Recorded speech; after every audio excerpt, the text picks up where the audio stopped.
لا حول ولا قوة إلا بالله العلي العظيم. أعوذ بالله من الشيطان اللعين الرجيم. بسم الله الرحمن الرحيم. الحمد لله رب العالمين. الصلاة والسلام على أشرف الأنبياء والمرسلين. هو الذي صاحب التاج والمعراج والبراق والعلم، دافع البلاء والوباء والقحط والمرض والألم. اسمه مكتوب مرفوع مشفوع منقوش في اللوح والقلم. جسمه مقدس معطر مطهر منور في البيت والحرم. شمس الضحى بدر الدجى صدر العلا نور الهدى كهف الورى مصباح الظلم. جميل الشيم شفيع الأمم صاحب الجود والكرم. والله عاصمه وجبرائيل خادمه والبراق مركبه والمعراج سفره. وسدرة المنتهى مقامه وقاب قوسين وأدنى. سيد الثقلين نبي الحرمين إمام القبلتين محبوب رب المشرقين والمغربين مولى الكونين جد الحسن والحسين أبو القاسم محمد.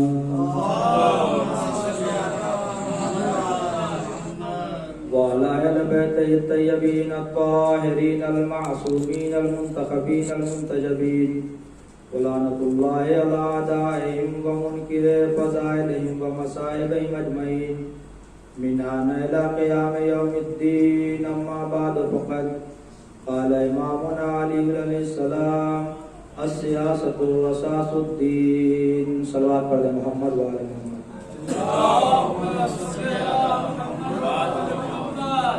عزیزان گرامی، قبل اس کے کہ آپ کے سامنے اس حدیث کی روشنی میں کچھ باتیں عرض کی جائیں، آپ حضرات سے گزارش ہے کہ ایک مرتبہ سورہ حمد اور 3 مرتبہ سورہ اخلاص کی تلاوت فرما کر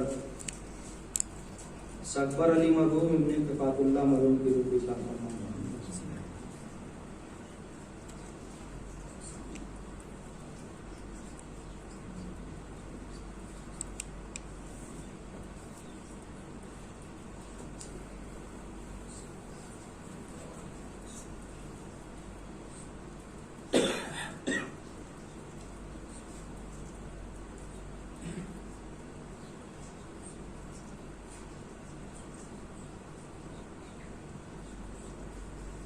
ایک صلوات پڑھ محمد و آل محمد کو.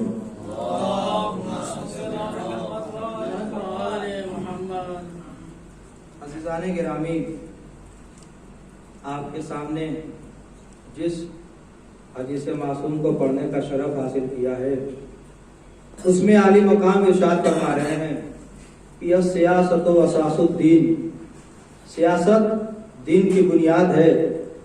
لیکن عزیزو، جب ہمارے دماغ میں لفظ سیاست آتا ہے اور جب ہم لفظ سیاست کو سماعت کرتے ہیں تو ہمارے دماغ میں عیاری، مکاری، بے وفائی، بےہودگی، جھوٹ، فساد، لڑائی، جھگڑا، ایسے خرافاتی جملے ہمارے ذہن میں آتے ہیں. لیکن ہمارا امام ارشاد فرما رہا ہے کہ سیاست جو ہے دین کی بنیاد ہے. آئیے مل جل کر دربار امیر میں چلتے ہیں. مولا، آپ فساد و بلاغت کے خالق ہیں. ہمارے ذہن میں جب لفظ سیاست آتا ہے تو ریاکاری و عیاری و مکاری ذہن میں آ جاتی ہے. لیکن آپ فرما رہے ہیں کہ سیاست دین کی بنیاد کا نام ہے. تو ایک مرتبہ شاید امام آواز دے، دیکھو جس زمانے میں تم زندگی گزار رہے ہو اس زمانے میں صرف باطل سیاستیں کی جا رہی ہیں، حق والی سیاست کا کوئی رابطہ نہیں ہے. عزیزان گرامی، امام فرمانا چاہتے ہیں ہم سے کہ دیکھو، اگر تم چاہتے ہو کہ حق والی سیاست کو سنو حق والی سیاست کو پہچانو اور باطل والی سیاست کو بھی پہچانو تو تمہیں کتاب کا مطالعہ کرنا پڑے گا، تمہیں تاریخ پڑھنی پڑے گی۔ عزیزان گرامی، امام یہی بتانا چاہتے ہیں کہ اگر تم حق والی سیاست کو جاننا چاہتے ہو اور باطل والی سیاست کے درمیان اختلاف دیکھنا چاہتے ہو تو ہماری بھی سیاست کو دیکھو، ہمارے دشمن کی سیاست کو بھی دیکھو۔ عزیزان گرامی، جب ہم نے تاریخ کے اوراق کو پلٹنا شروع کیا تو ہم نے دیکھا کہ دو دربار سے دو سیاستیں نکلی۔ ایک دربار بنی امیہ کا دربار تھا، وہاں سے بھی سیاست نکلی۔ ایک دربار بنی ہاشم کا دربار تھا، وہاں سے بھی سیاست نکلی۔ عزیزان گرامی، جب ہم دربار بنی امیہ میں گئے تو ہم نے کیا دیکھا کہ جو وہاں کا پہلا خلیفہ تھا اس کی باطل سیاست یوں نظر آئی کہ جس کی باطل سیاست کی وجہ سے خاندان عصمت و طہارت کی خاتون کو اپنے حق کے لیے باہر نکلنا پڑا، جس کے باطل سیاست کی وجہ سے اہل بیت کے گھر میں آگ لگا دی گئی، جس کے باطل سیاست کی وجہ سے فاطمہ کے پہلوؤں کو توڑ دیا گیا۔ عزیزان گرامی، جب ہم نے دوسرے خلیفہ کی باطل سیاست پہ نظر کی تو ہم نے دیکھا کہ اس کا اٹھنا بیٹھنا ثروت مندوں کے سامنے ہے، اس کا حق کے ساتھ کوئی تعلق نہیں ہے، یہ باطل کا ساتھ دیتا ہے، حق کا اس سے کوئی رابطہ نہیں ہے۔ ہم نے دیکھا کہ جہاں مستحقین کے مال کو مستحقین تک پہنچانا چاہیے تھا، یہ مستحقین کے مال کو چھین کر ان سے عیاشی کر رہا ہے، بدماشی کر رہا ہے، لوگوں کے درمیان اختلاف پیدا کر رہا ہے۔ ہم نے جب تیسری سیاست کو دیکھا تو ہم نے دیکھا کہ اس کی باطل سیاست کی وجہ سے شراب عروج پہ تھی، بدماشیاں عروج پہ تھیں۔ جب جہاں قرآن اور فرامین مصطفیٰ کو یکجا کرنے کے لیے خزانے کے دہانے کھول دینے چاہیے تھے، وہاں عیاشی، بدماشی اور کنیزوں کے ساتھ بےہودگی اور رشتہ داری تعلق کرنے کے لیے یہاں پہ دہانے کھولے گئے خزانے کے۔ جب ہم نے معاویہ کی سیاست کو دیکھا تو ہم نے دیکھا کہ جس وجہ سے معاویہ کو خلیفہ بنایا گیا اسی کو مار کر یہ اپنی حکومت کو کامیاب کر لیا اور اس کا سارا قتل کا الزام علی کے دامن پہ لگا دیا، جس کا نتیجہ یہ ہوا کہ دو اسلام ایک میدان میں آ گئے، ایک حقیقی اسلام تھا، ایک باطل والا اور دکھاوٹی اسلام تھا۔ دونوں اسلام ایک مقام پہ آ کے جمع ہو گئے، ایک میدان میں آ کے جمع ہو گئے۔ نتیجہ کیا ہوا؟ دونوں کے درمیان حرب ہوا۔ نتیجہ یہ ہو گیا کہ باطل والے اسلام کے 2500 سپاہی مارے گئے اور حقیقی اسلام کے 500 سپاہی مارے گئے، جس کے نتیجے میں ہزاروں اولادوں کے سر سے باپ کا سایہ اڑ گیا، ہزاروں عورتیں بیوہ ہو گئی۔ اب ان کا کوئی پرسان حال نہیں ہے، اب ان کا کوئی مددگار نہیں ہے، اب ان کی قسمت میں کنیزی لکھ دی گئی۔ عزیزان گرامی، اب ہم نے جب پانچویں خلیفہ جب معاویہ کے بعد جب ہم نے یزید کی سیاست کو دیکھا تو یہ تو سب سے بڑا اور سب سے نایاب نکلا۔ اس نے تو یہ بھی کہہ دیا نہ کوئی وحی آئی، نہ کوئی کتاب آئی، نہ کوئی رسول آیا، نہ کوئی نبی آیا، نہ کوئی ملک آیا۔ عزیزان گرامی، اس نے بدماشی کو عام کر دیا، شراب پینے کو حق کا ثابت کر دیا۔ یہ چاہتا تھا کہ ماں بیٹے میں شادی کرا دی جائے۔ عزیزان گرامی، یہ 5 جو ہم نے سیاستیں بیان کی یہ بنی امیہ کے گھر سے نکلی۔ آئیے ہم سیاست کے پلے کو پلٹتے ہیں اور آنے کے بعد بنی ہاشم کے گھر کی سیاست کو دیکھتے ہیں تو ہم نے دیکھا کہ بنی ہاشم کے گھر سے جو سیاست چلی وہ حق والی سیاست تھی۔ ہم نے دیکھا کہ جب محمد نے سیاست کی تو یوں نظر آئے محمد سیاست کرتے ہوئے کہ جو بڑھیا رسول پہ کوڑا پھینکتی رہی جب وہ بیمار پڑ گئی رسول عیادت پہ چلے گئے۔ حسن نے اس طریقے سے سیاست کی کہ شامی آدمی جب گالی دینے لگا تو امام آئے اور آنے کے بعد کہتے تو پردیسی لگتا ہے، تیرے ہونٹ پھپڑائے ہوئے ہیں، تیرے چہرے پر فرسودگی کی عالم ہے، ارے تیرے بالوں میں مٹی لگی ہوئی ہے، تو گھبرایا ہوا لگتا ہے، تو اس شہر کا نہیں لگتا، تو پردیسی لگتا ہے۔ اگر تیرے پاس مکان نہیں تو مکان ہم دیں گے، زمین نہیں ہے زمین ہم دیں گے، لباس نہیں ہے لباس ہم دیں گے، کھانا نہیں ہے کھانا ہم دیں گے، پیسہ نہیں ہے پیسہ ہم دیں گے۔ مولا علی کی حق والی سیاست یوں نظر آئی کہ جس ملعون نے امام کے سر پہ گرز مارا امام اس کو شربت پلاتے ہوئے نظر آئے۔ جہاں ملکہ اور کنیزوں کے درمیان اختلاف پایا جاتا تھا اس دور میں شہزادی نے یوں سیاست کی کہ اے فضا، اس گھر کی عظمت یہ ہے کہ اس گھر میں کنیز آنے کے بعد بہن بن جاتی ہے، لہذا ایک دن ذمہ داری تمہاری ہوگی، ایک دن ذمہ داری ہماری ہوگی، ایک دن کھانا ہم بنائیں گے، ایک دن کھانا تم بنانا۔ جب مولا حسین نے سیاست کی تو یوں نظر آیا جیسے صبح نمودار ہوئی، ایک یتیم دق الباب کرنے لگا۔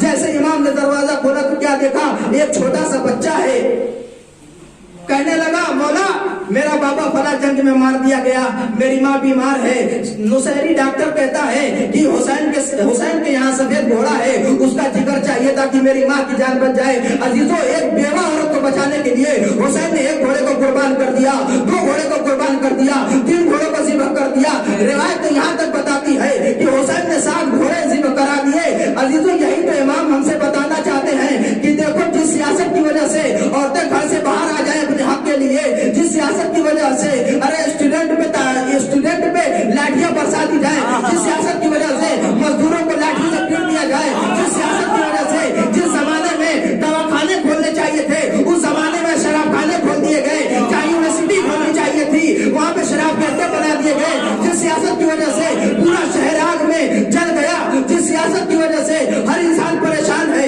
ہر انسان گھبرایا ہوا ہے, ہر انسان مضطرب ہے, ہر انسان گھبرایا ہوا ہے, تو سمجھ لینا جس سیاست کی وجہ سے ہر انسان گھبرا جائے وہ باطل والی سیاست ہے. لیکن جس سیاست کی وجہ سے ہر انسان خوش ہو, غریب بھی خوش ہو, امیر بھی خوش ہو, جس سیاست کی وجہ سے ارے یتیموں کے سر پہ ہاتھ رکھنے والا موجود ہو, جس سیاست کی وجہ سے جنگ صلح میں تبدیل ہو جائے, جس سیاست کی وجہ سے دشمن دوست بن جائے, جس صلح کی وجہ سے ایک دوسرے کے خون کے پیاسے ہوئے انسان گلے مل جائے, تو سمجھ لینا یہ وہ سیاست ہے جو اسلام والی سیاست ہے. عزیزان گرامی, دونوں سیاستوں کو پڑھنے کے بعد جس نتیجے تک میں پہنچا ہوں وہ نتیجہ آپ تک بیان کرنا چاہتا ہوں. دونوں سیاستوں کو پڑھنے کے بعد مجھے یہی معلوم چلا کہ سیاست اس بارش کے قطرے کے جیسا ہے کہ جو بارش کا قطرہ اگر سانپ کے منہ میں جائے تو زہر بن جاتا ہے, اگر سیب کے منہ میں جائے تو سموتی بن جاتا ہے.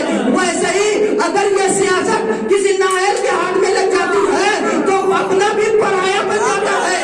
لیکن جب یہی سیاست اگر کسی ذمہ دار ہاتھوں میں آ جائے تو فارس کا رہنے والا سلمان بھی منا اہل بیت کی منزل میں آ جاتا ہے.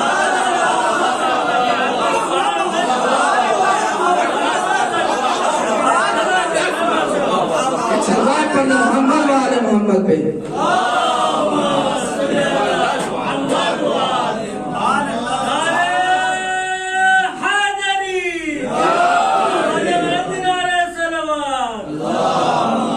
عزیزان گرامی, بعض لوگ یہ بھی پڑھ دیتے ہیں کہ مولا حسین نے سید سجاد کے لیے بددعا کی کہ میرا بیٹا بیمار ہو جائے. نہیں عزیزان گرامی, جو امام دشمنوں کے لیے بددعا نہ کرے وہ اپنے بیٹے کے لیے کیسے بددعا کر سکتا ہے؟ یہ حسین کی حکمت تھی اور حسین کی سیاست تھی. حسین جانتے تھے کہ میری شہادت کے بعد لوگ مجھے برے لفظوں سے یاد کریں گے, لہٰذا سید سجاد کو اس سیاست کے تحت کوفے اور شام کے لیے منتخب کر لیا. عزیزوں, اس جملے کو کہنے سے پہلے میں ایک مثال دینا چاہتا ہوں تاکہ میری بات واضح ہو جائے. عزیزوں, 2 باپ بیٹے ہیں, ریلوے لائن کے پاس ان کا چھوٹا سا مکان ہے, مزدور ہیں, روزانہ صبح اٹھتے ہیں, مزدوری کرتے ہیں, شام میں واپس آ جاتے ہیں. ان کا یہی رویہ ہے, صبح اٹھے, کام کاج کیا, شام میں گھر واپس آ گئے. لیکن ایک دن جب دونوں باپ اس ریلوے ٹریک سے گزر رہے تھے, ریلوے لائن سے گزر رہے تھے, تو کیا دیکھا کہ کچھ چور اور ڈاکو ہیں جو ریلوے لائن کو جام کر رہے ہیں, اور ان کا منصوبہ یہ ہے کہ ٹرین یہاں تک آئے گی تو رک جائے گی, لہذا جب ٹرین رک جائے گی تو ہم مال لوٹ لیں گے, عورتوں کے ساتھ بدکاریاں کریں گے, زیورات لوٹ لیں گے, ناموس کے ساتھ بے عزتی کریں گے. عزیزان گرامی, باپ نے کہا کہ بیٹا ہم جان دے دیں گے لیکن مسافروں کے لیے کوئی ایسا قدم نہ اٹھانے دیں گے ان کو کہ جس کی وجہ سے ان کا مال لوٹ جائے, ان کے زیورات لوٹ جائیں. عزیزوں, یہ دونوں باپ بیٹے اس جام والی جگہ سے کچھ قدم آگے بڑھے, اور جیسے ہی دیکھا کہ ٹرین آ رہی ہے, ایک مرتبہ باپ نے اپنے آپ کو ٹرین کے حوالے کر دیا, نتیجے میں وہ دنیا سے چلا گیا.